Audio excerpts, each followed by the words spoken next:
गोवा येथून खासगी रुग्णवाहिकेतून पुण्याच्या दिशेने जात असताना सावंतवाडी तालुक्यातील माझगाव येथील मांडव हॉटेल नजीक रस्त्यात गाय आडवी आल्याने रुग्णवाहिका पलटी होऊन झालेल्या अपघातात रुग्णवाहिकेतील रुग्ण असलेली वृद्ध महिला जखमी झाली। या घटनेची माहिती मिळताच सामाजिक बांधिलकी संघटनेचे कार्यकर्ते रवी जाधव आपल्या सहकाऱ्यांसमवेत घटनास्थळी दाखल झाले। त्यांनी जखमी वृद्ध महिलेसह रुग्णवाहिकेतील तिच्या सहकारी परिचारिकांना 108 रुग्णवाहिकेतून उपचारार्थ सावंतवाडी उपजिल्हा रुग्णालयात दाखल केलं। या अपघातात रुग्णवाहिकेचं मोठं नुकसान झालंय। सुदैवानं आतील रुग्ण महिला तसंच परिचारिका आणि चालक यांना मोठी दुखापत झाली नाही।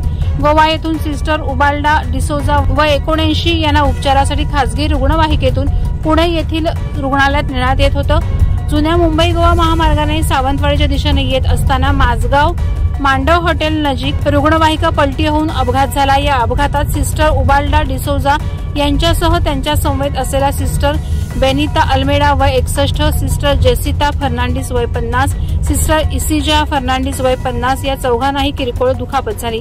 अपघातानंतर सावंतवाडी उपजिल्हा रुग्णालयाचे 108 चे चालक रामचंद्र निकम त्वरित घटनास्थळी पोहोचून त्यांनी सदर जखमी महिलांना सामाजिक बांधिलकीचे कार्यकर्ते रवी जाधव आणि रूपा मुदाळे यांच्या मदतीनं सावंतवाडी उपजिल्हा रुग्णालयात तात्काळ दाखल केलं।